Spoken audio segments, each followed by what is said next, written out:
Well, good afternoon, good evening actually. I am Barbara Byer and I am an alcoholic. And it's great to be here. It's an honor to be here. I was here last year and I did a 10-minute speak and they recruited me and I don't know why. So, I guess you just wanted a little bit more of this torment. First of all, let me welcome the newcomers and the day counters, and it's important that you're here, and that's why I'm here for you, and that's why you're here for me, and it works both ways. I have a sobriety date of June 18th of 1991, and that is 33 years. Continuous sobriety. I have a home group, which is in South St. Louis County. I have a sponsor who I am current with, and I sponsor young ladies in the program. And for that, I'm very grateful. It's very rewarding to me. I'm going to share with you my experience, strength, and hope. And as you can see, I'm not a youngster. So it's a long story. But it's a little different from most of the stories that I hear in the rooms of Alcoholics Anonymous. Thank you. My youth, the very early part of my life, is very important, so you know part of that, so you know the consequences that happened to me. I was born in 1942, and I am an illegitimate child, and I never knew a biological father. And I was born in St. Louis, and my mother took me to California. She married a gentleman there, and then we moved to Utah, and I always thought that man was my dad, all right? And so we were in Utah for about 10 years, till I was 10. And my mom got a divorce, and we moved back to St. Louis. So I'm not your typical St. Louis, and if anybody knows about St. Louis, people don't move. They just don't go anywhere or do anything. I am not your typical St. Louisan. But anyway, we moved back to St. Louis, and I've always felt different because I never had a dad. I didn't have the June and Cleaver family or anything like that. And so anyway, my mom did the best she could do. And a lot of women at that age to have an illegitimate child, it was tough. It was tough for her. Be a single mom in those days. And but anyway, life went on. I go to school, and then at about the age of 15, I met the right guy, right? So this young lady gets pregnant at the age of 15, and first time I ever had sex, believe it or not. But anyway, in those days, we got married. All right, that's what you did. You got married. You had this child. So I had my first son at the age of 16 and 4 months old. And, you're really getting old. My firstborn is eligible for Social Security. It's tough, But I tell everybody I was born pregnant. So, that kind of works. So anyway, I have this youngster, and in those days, you had to drop out of school. You could not go to school when you were pregnant. That was a sin. Couldn't do that.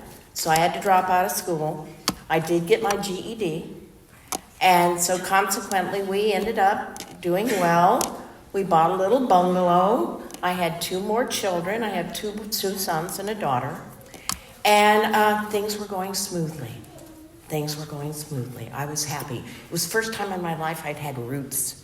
We owned a nice little home, a little bungalow. Well, my husband decided that he wanted to move to Florida. And well, that sounded like an adventure, doesn't it? So we pack up and we moved to Florida. Now, I'm 32 years old at that time, married 16 years, half my life. This is where my journey starts, okay? I get there, I had never written a check, I had never paid a bill, and I had never had to work. So we get to Florida, and it's decided that maybe I need to go to work. help supplement some of the income from the move and everything. I do that. And guess what? I found out that I was actually smart and I was capable of doing things. And some people thought I was sexy and pretty and, doing it all. I was not getting that at home, I was the housewife and the mom. Long story short, one day I started working at McDonald's actually because I have no office skills. I know nothing. And started doing that and ended up almost going into management. Life goes on. One day, and I'm going to address my children's father this way. My children's father. He fell. I saw him laying on a cot in the hospital. He knocked his front teeth out. And I looked at that man and I thought, I love this man, but I am not in love with this man. Now, we had both been married for 16 years. We were babies when we got married. So we grew, and we grew in different ways. So we got an amicable divorce. Well, what is that saying? Something about Charlie closed the barn door because she's out there, right? Well, I started going out after work, and I'm having all this fun, and I started living my teenage years when I was raising babies in my 30s, okay? Now, I have no family. My mother is an orphan. I have no aunts, uncles, cousins, siblings, right? Just me. Who do I turn to after a divorce? I have no one to do that, to turn to. So I start partying. I go out after work. It's sociable. I'm a social person. Start going out, start having a couple drinks, start having a good time. And I had never drank before.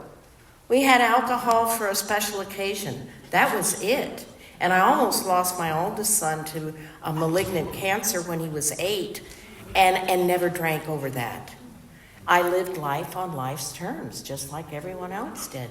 But when I started partying down in South Florida, now I'm in, you ready for this? Pompano Beach. We're in Fort Lauderdale, right? I'm having a ball. I'm having a ball. And I would go out in the evening and I'd tell my friends, we're going to take that yacht. And this was the time of the businessmen had all the expense accounts, right? This is in the 80s. And we're going on that yacht tonight, Sure enough, we'd be on that yacht that night and we'd be cruising down the intercoastal and having a good old time. Took off to Bimini one time and just had a good time in Bimini and doing crazy. But let me tell you this. The drinking was increasing, little by little by little. And it got to the point then that I found Mr. Number 2, right? And I jokingly will tell you this, and I'm not very proud of it. I have been married 3 times. The first time because I had to. The second time for love. And the third time was for money. Now, I've been single for 34 years, so what did that tell you? I learned my lesson. But I met Mr. 2, and he introduced me to some of your dry goods that they have. And in those days, it was coming over from Cuba and Bimini and all. It was coming in the bags on the beach. I mean, it was big time. It was big time. And I was in this house one night, and I opened up the bedroom door, and the whole damn thing was full of trash bags full of hot, And fortunately, I will say this, I kind of consider myself a true alcoholic because I had sampled Coke and I did pot for a short distance of time, but alcohol did for me what I needed it to do. And I was very fortunate that I did not get hooked on anything else. For one thing, I found out later on that my biological father, and I do not mean to offend anyone, if I do, I'm sorry, take it up with your sponsor, was Jewish. And I'm too damn cheap to pay for the Coke.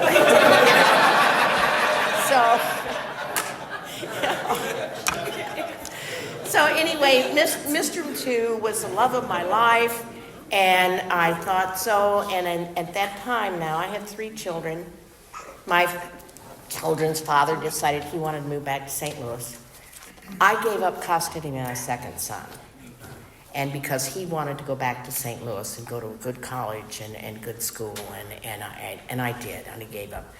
And my oldest boy, he went on his way. He ended up moving back to St. Louis also. So my poor daughter got the brunt of, she was 10 when all this was going on. She got the worst of my behavior. But I was married to Roger for a whole 8 months. This love of my life. He struck me, and I believe that he was on Quaaludes when he did it. So anyway, I'm thinking that, he didn't know what he did when he did it, and I thought, hell, I'm going to be dead the next day, and he won't remember that either. So I'm a very strong person, and I got out of that. So I came back to St. Louis for a little while, and my drinking continues now. I had money in the bank, and I would get drunk to write a check because I didn't want to have to do that. And the more I drank, the more behaviors I exhibited that I knew morally were wrong. I wasn't neglecting my daughter, but I wasn't there for my daughter and my boys. And the more I thought about that, the more I drank. And the more I drank, the worse I became. It became that vicious cycle. So I divorced Roger. I was waitressing at that time, and I met Mr. 3. And Mr. 3 is very well off, and he chased me for about 3 years, and finally I gave in, and we then had we lived in Boca Raton in a condo on the beach. I had diamonds, furs, a brand new Trans Am, and I was miserable. He was my greatest enabler. God love him. He truly, truly was. He loved me to death, and I treated him like, what. And he's the one that, when I get to my recovery, I'll tell you about my amends, but that's the biggest amends I needed to do there. So anyway, I was married to number 3, and things got worse, and it didn't work out. And I did go one time, something told me I might have an alcohol problem. So I went to the 101 Club in Fort Lauderdale, Florida. And what happened was I get in there, and when I walked into the rooms of an Alcoholics Anonymous meeting, guess what I heard? God. And I thought, nope, not coming in here. You are not going to talk about God to me. I'm not going to be preached at. Now, I used to lay on the beach, and I'm a real beach bunny. I would lay on the beach, and I would think, there's got to be something out there that created all this. Don't know what it is, but, something's out there. But I don't want to be preached about God. That's off the market. So I did get a chip, in the 101 Club, they give a white chip, a desire chip.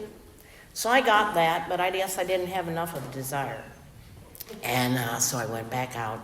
I never really stopped. I've never really stopped. So things got worse and worse as time went on. And finally, my oldest boy had moved to, my daughter had, consequently, she ended up getting married. Guess what? We set an example, right? And my oldest boy had moved to Houston, Texas. And he said, Mom, why don't you come to Texas? He says, come with us, get away from my sister, let her do her thing, and you'll do okay. So I make that geographical turn and go to Houston, Texas. So by then, my daughter's living in a car with my two grandbabies. They're picking up copper off the highway to support themselves. So I flew back to Florida and told my daughter, I said, I don't care what you do with your life anymore, but you're not taking my grandbabies like that. So I took my grandbabies back to Houston, Texas. That family still lives in Dallas. They stayed. And so anyway, I get to Houston, Texas, and it's just gotten worse and worse and worse and worse and worse. And it got to the point, and most of you are not old enough to remember, but there was a Gulf War going on. And I had my routine of the liquor stores I could go to, so nobody knew which one I was going to too often, But I always had a drink in my hand. That's what it came to. It was 24/7. And I laid there on a sofa, and I will give you right now, I have goosebumps. I will never, ever forget how I felt. I laid on that sofa, and I tried to think of ways I could get rid of my life. I just wanted the world to stop so I could get off. And I tried to think of ways to commit suicide, and I know today that a higher power was with me because I thought, I cannot leave that legacy for my children. And I knew that my daughter would come in with my grandbabies and find me. And I could not do that. So I go outside one day and I look for my Trans Am, and my Trans Am's not there, and I think it's stolen, and I hadn't paid the mechanic, and so he came and took my beautiful Trans Am. I ended up hawking the fur coat, and I ended up hawking the pawn and the diamond rings. I mean, this is where I'm going, all right? I'm going from Boca Raton down to however low you can get. My son, oldest boy, had moved back to St. Louis, and here we go again. And I called him one day and I said, can I have some help? Will you help me with rent money? No, Mom, I won't do that. I'll send you an airline ticket. And you come back to St. Louis. So I went back to St. Louis, and I went in February in 1991, and it was the biggest ice storm St. Louis had ever had. And I had been in South Florida and Houston, Texas all those years, and it was like a shock to my system.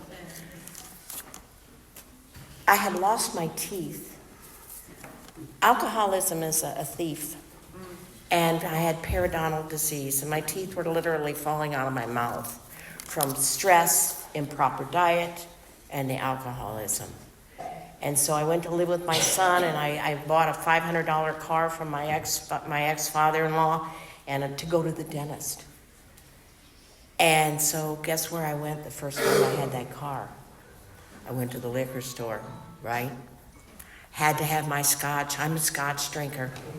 I am a big-time scotch. My last husband told me, you have to learn to acquire a taste for scotch. I'm an A+ student, all right? I learned well. So anyway, we get to St. Louis, and I'm trying to carry the scotch, hiding it into the house. You don't know how loud scotch sounds jostling in that bottle when you're trying to hide it, to get it, sneak it in, But we're to the point where I'm hiding it in the wastebasket. I mean, you've heard these stories before.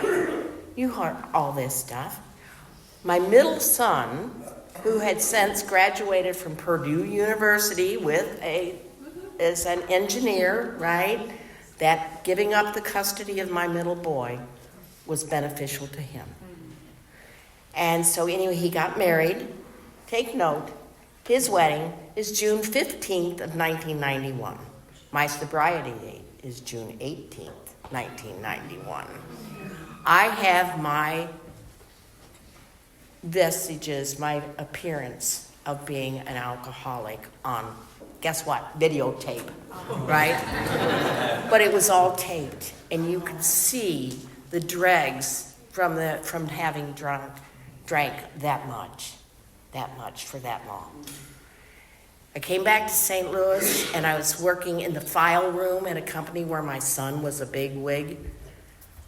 I ended up having a panic attack, and I know today, and I'm going to get into the recovery of what I've learned, that the stars were aligning for my entry into Alcoholics Anonymous. I had just become eligible for insurance. Our company had just gone and gotten involved with the employee assistance program. So I left that office that day in this panic attack, went back to the apartment, and I called EAP. I was in trouble, and I knew it. So they said, come for an assessment, and they put me into St. Mary's Hospital in St. Louis. Now my son, who's the boss, doesn't know what's happened to his mother. Where did she go? So he was concerned. So that night at the hospital, I called my son and I said, would you bring me an overnight bag? This is where I'm at. And this is what I heard him say. Now he says he does not remember this, But this is, and I know we don't cuss at the podium, because I want to say one word. Because it's important.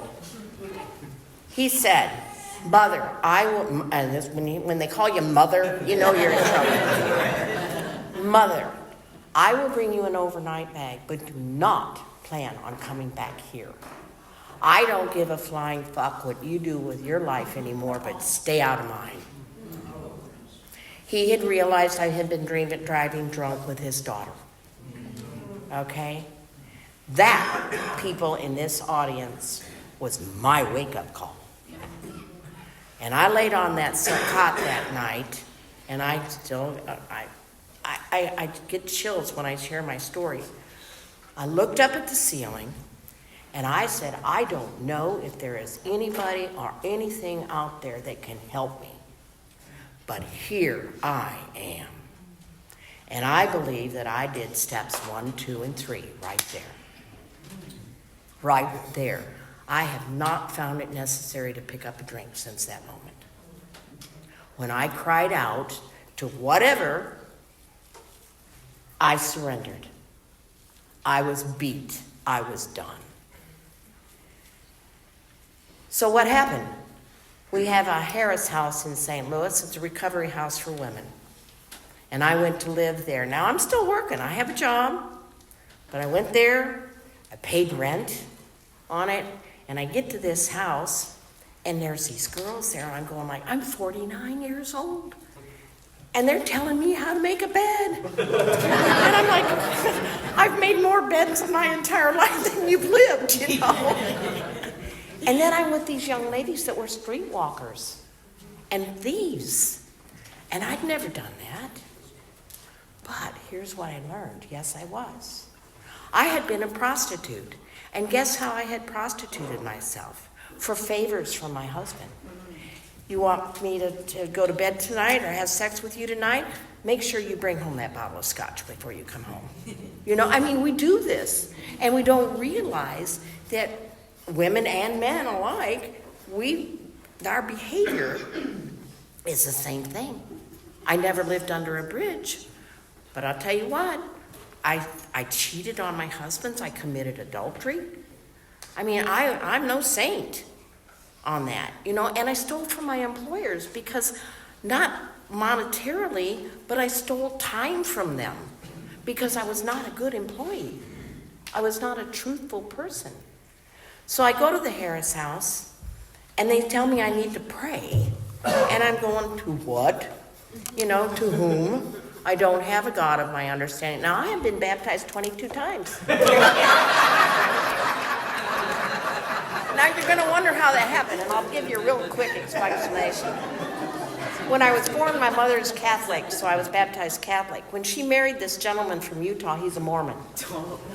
Well, in the Mormon temple, in their religion, they take children that, if someone in their family has died and not been baptized, they baptize children in proxy for other people in another person's name. So I've been baptized 22 times. Now, remember, I said my heritage was Jewish, all right? I've been married in an evangelical Reformed church, so I've got all these doors going. When the time comes, I got a lot of doors I can go through. But anyway, we get into the Harris House, and my counselor said, "Look, you need to pray." And I said, "But I don't know, Lord." She said, "It doesn't matter. You just talk to whomever each night. Thank you that I did not drink today. In the morning, you wake up. Thank you that I have a new day," right? And I started doing that. I was willing to do whatever it took to not go back to laying on that sofa when I wanted the world to stop. And so I listened, and I did my 4th step. And I learned, guess what I learned in my 4th step? Who I was. Not the child, not the student, not the wife, not the mother, not the employee. I learned who I was and what made me tick deep down inside. Learned that I was manipulative. And I did have things that I did to get what I wanted. But I was able to look at me and see who, for the first time in my life, who Barbara was. and what I wanted to be. So I lived in that house for 6.5 months. And it was 24/7, AA all the way. So when I got out, I'm like, I still don't have many skills. And I'm thinking, well, now what do I do? And my roommate, who became a lifelong friend, she said, stop bitching about the fact that you don't have any money, go get a second job.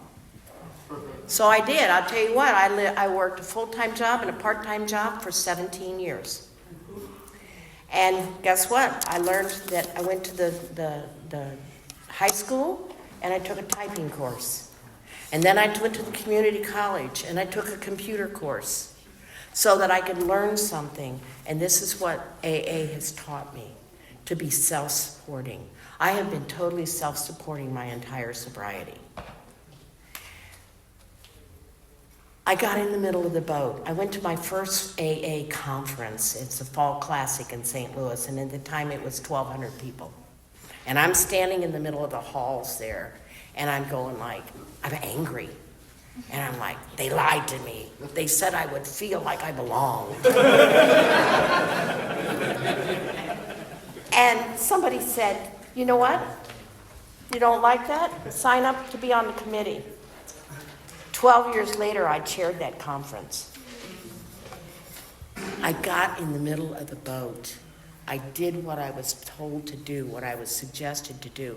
And guess what happened during all that time? I found a higher power. Surprise, surprise. One day, and I will tell you this, it says in the big book that we feel the sunlight of the Spirit. There came a day when all of a sudden I literally felt that sunlight enter within me. And it was like my chest expanded. Not my boobs, but the chest expanded because I felt the sunlight of that Spirit. Now, even today, I will tell you this, I do not say God very seldom except to make an explanation. But I have a spirit that resides within me today and walks this journey with me and gives me faith that no matter what happens in front of me, I can get through it. So I stayed involved in her. Now I'm working a lot and I'm not involved in too much stuff because I can't. I'm earning a living. But I bought a condo. Oh, and I do want to mention that my oldest boy bought a mansion in St. Louis, and I'm talking a mansion. We had a ballroom on the 3rd floor.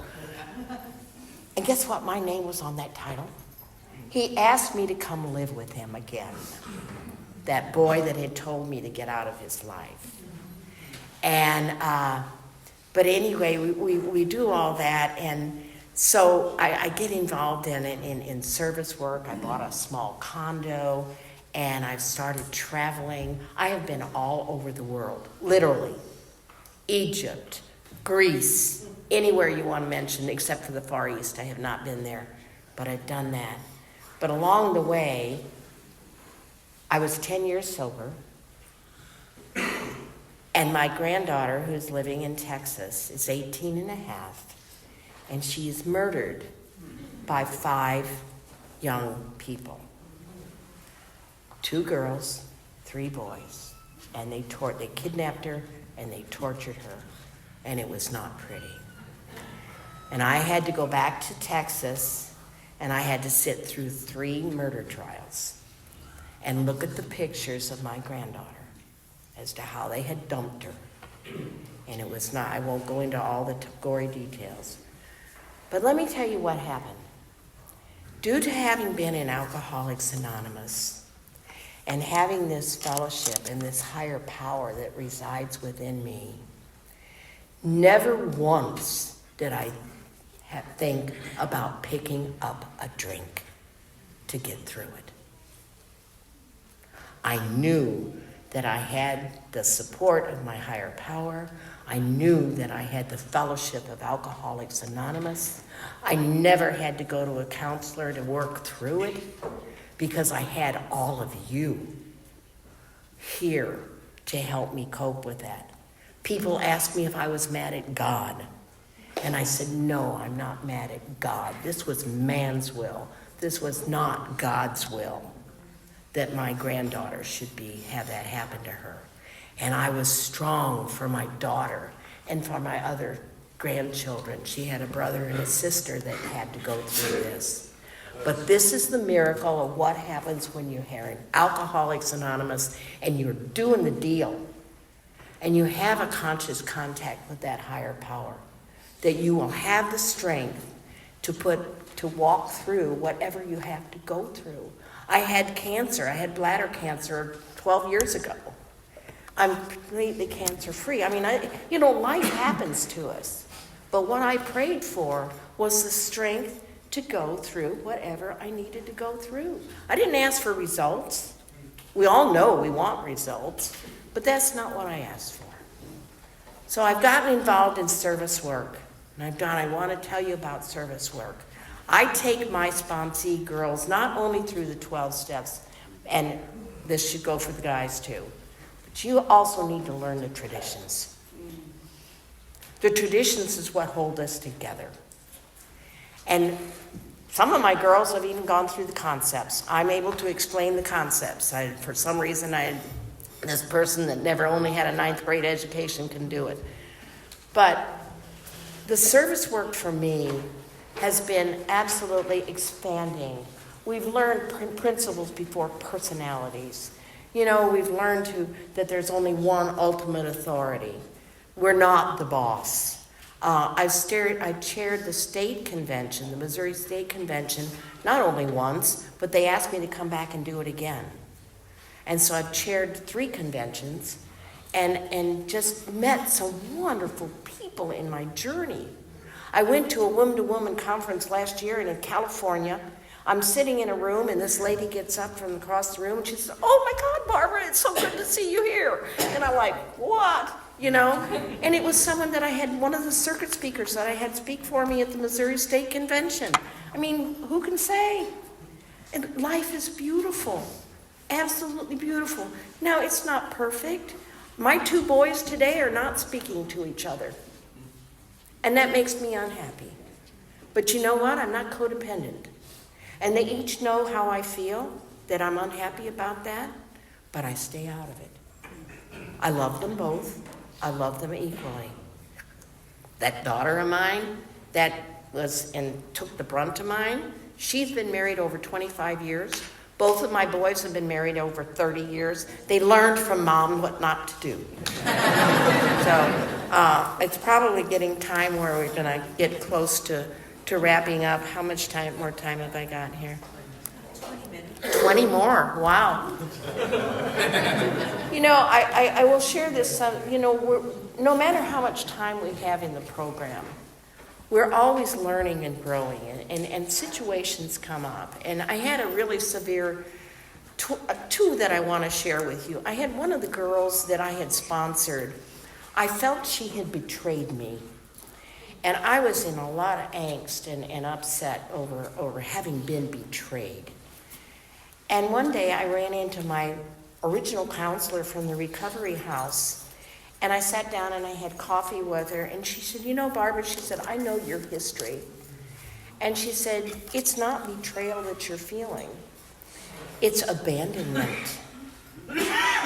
And see, I didn't find out that the man that I thought was my father was not my father until I was 23 years old. And I had always wondered why my dad from Utah never followed me to St. Louis. Was I not good enough for him to come after me? He wasn't my father, but I didn't know that. So that deep sense of abandonment. And I think in retrospect, I look at a lot of us that have things that we share in our 4-step. And, drinking solution is like putting a Band-Aid on a sore. It's not going to heal until it's opened up and air gets to it. And you really get to the core of what is bothering you, what hurts, where that hole is within you. But the alcohol, we keep hiding it. We need to look at it. And once I identified that was not betrayal I was feeling, it was abandonment that I was feeling, I was able to let go of that. It gave me a sense of freedom. This last year, I had a difficult time because my oldest boy and part of my family had lied to me by omission. And they were going to take a trip, and they had not invited me. And never mind to say that I wasn't going to travel abroad anymore anyway, and I'd already been to Ireland a couple times, but they didn't ask me. But the worst part of it was they didn't tell me. So when I did find it out, I blew, right? I'm in this program, but I still have emotions and reactions. And I said, why didn't you tell me? And it's, well, because we knew how you'd react, you know? And I said, yes, but I'm acting a lot worse now, you know? But what I learned there, I got to thinking about that after talking to my sponsor. And again, it was me feeling abandoned. That because they were taking my kid's stepmother with them, right? And they had not invited. Now, I'm friends with my children's stepmother. We're best friends. We're going to Punta Cana in April. But it was the point that I felt like I had reached an age that they were putting me on the shelf, you know, and they were going to do things without me. But the more I got to think about it, I thought, you know what? They don't understand why I had the reaction that I had. Because guess what? People don't know what they don't know. So I was able, because of this program, to take each child at their proper time, alone, and gave them some of the background of my youth, of feeling abandoned as a child, not feeling included. You know, now they understand why mom felt that way. But these are the gifts we get in this program, to learn that we can do that. We can sit down with our family and we explain how we're feeling and share that with them because they don't know what they don't know. So my life has been beautiful. It still is. I retired, 12 years ago?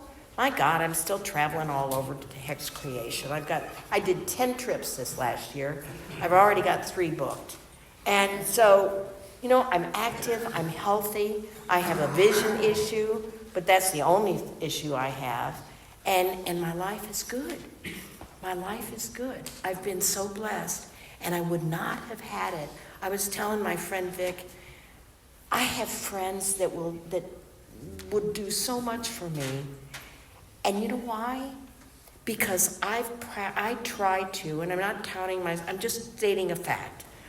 I try to practice these principles in all my affairs. I have integrity. I have openness. I have honesty. And these people, it's karma. It's coming back to me. They like me. They want to do things with me. And it's because of Alcoholics Anonymous that I've learned all this, to make me the person that I am today. And for that, I'm very blessed. So I'm going to share you this, and I don't need to take up all my time, but I like to share these 2 things when I come. You know, we see, hopefully, if you look at the back of your coins, you see it's 3 corners. It's recovery, unity, and service. And that's what we need, is the service will keep you sober. It truly, truly will. But we read how it works and we see the steps.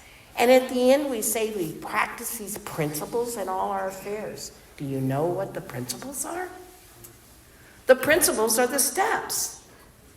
And what they do is 1 is honesty, 2 is hope, 3 is faith, 4 is courage for your 4th step, 5 is integrity.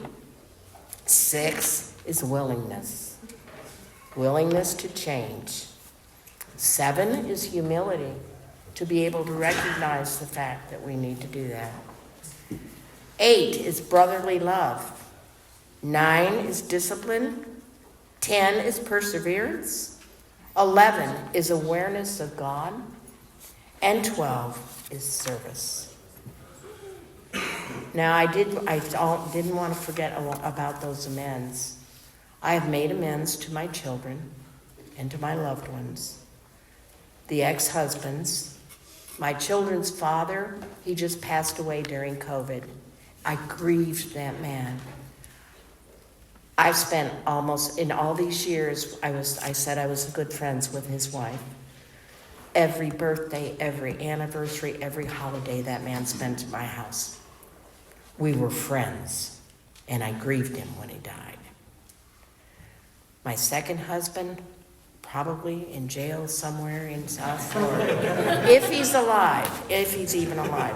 My third husband, the one that I treated so badly, I have never made direct amends to him, because sometimes it says wherever and if ever possible. In my heart of hearts, I know it's best not to do a direct amends. But my God, my higher power, knows that I would never, ever treat anyone else like the way I treated that man. I sucked him dry, and I'm not proud of that. But I'm a good woman today. I'm a good mother. I'm a good employer. I'm a good friend. So I feel that I've made amends to that man. So I will end with this, and I always think that I love page 151 in the big book, in Dr. Bob's Nightmare. And I stand here with you with 33 years, and it says, why? 1, I have a sense of duty. 2, it is a pleasure. 3, because in so doing, I've been paying a debt to the man that took the time to help me. And 4, because every time I do this, I take out a little bit of insurance against the possibility of a slip. God bless you all.